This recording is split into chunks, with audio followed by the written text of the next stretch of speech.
Hey everybody, how's it going? I'm Paul, I'm with the Dicey Review, and today we're going to be taking an in-depth look at the 2 to 4 player game from Wizkids, Dark.net.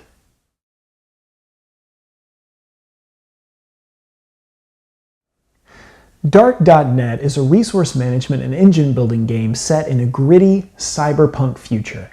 In Dark.net, players will intercept transmissions to gain valuable information using their data network. Players will use fences to buy and sell information so that they can boost their ability to gather even more information, all in the service of acquiring reputation. To boost their reputation, players will accrue credits, extend their network, hire informants, install network boosters, and make contacts. Have more reputation than anyone else at game's end, and you win.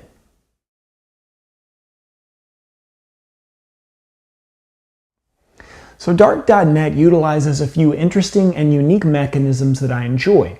The first gameplay aspect I enjoy is your network management. In Dark.net, you have to expand your network to increase the odds of you gaining reputation. I really enjoy the way that this aspect of the game is handled for 2 reasons. The first reason is that the available network extension tiles are public information and available to everyone, so it's up to the players to see the right tiles and acquire them at the right time. The other thing that I enjoy about how this network management is handled is that expanding your network in the right way is critical. If, for instance, you greatly expand your network, you'll have a much greater risk of corporate attacks affecting you negatively, and you will potentially open yourself up as a target for viruses from your opponents. The other thing that I find unique about Dark.net are the response cards. Each player is trying to deal with one of 4 different fences that relate to the information colors, and each fence will have changing costs for buying and selling information, but in addition to that, there's a point during gameplay where each fence will have a response card placed next to them that will change the rules for how you interact with this fence. Quite suddenly, a fence might be more difficult to gain information from due to a new requirement from a response cards. Many times, response cards will also do very good things for the players, like allowing them to do 2 things during one action, or buying information at a reduced rate. This makes each fence play very differently each game.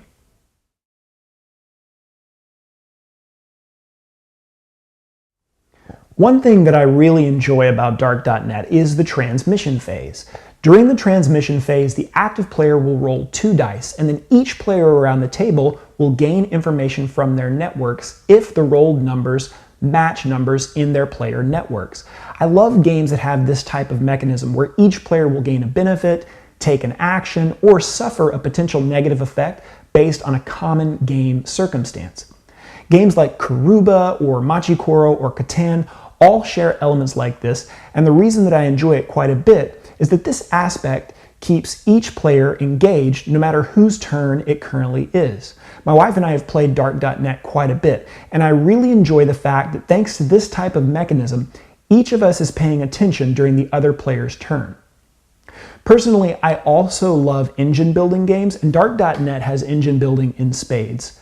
The resources that you buy and sell and use to generate points at the end of the game are all directly gained by how you build and upgrade your information network, and this is what really shines for me about Dark.net. You can spend tons of resources to really make your network sprawl out on the table, but this leaves you open to attack and may not leave you enough time or resources to focus on much else.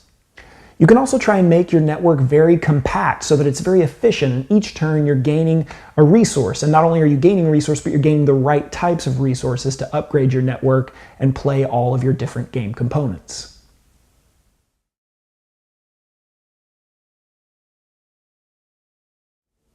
So Dark.net has an MSRP of $44.99 in the US, and I think that with what you're getting in the box, that price is fair. You have quite a few wooden components like cubes and meeples, as well as lots of cardboard and some dice.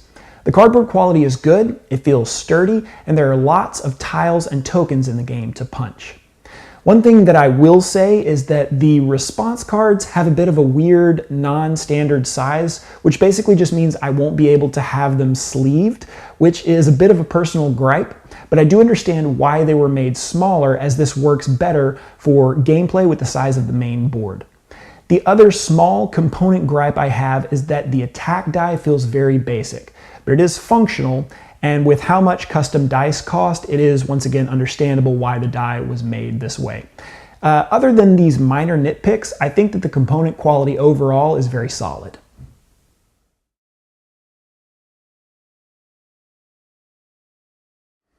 So Dark.net sits in a bit of a unique place for me because it has elements that many types of gamers will enjoy.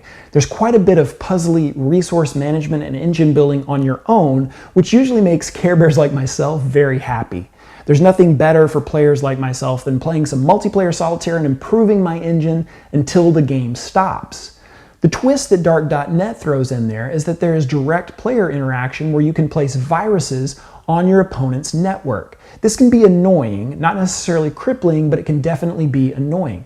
This element does, however, allow players who enjoy socking it to their neighbors the opportunity to do so. So with all of that being said and done, I think that Dark.net is definitely a game that game groups could have a lot of fun with.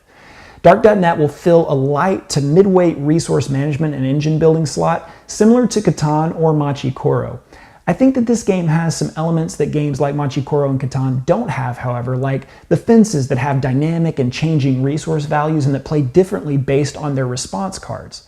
So if you get a chance, look for Dark.net in your local game store to try or buy. It's one that my wife and I have had a good time with.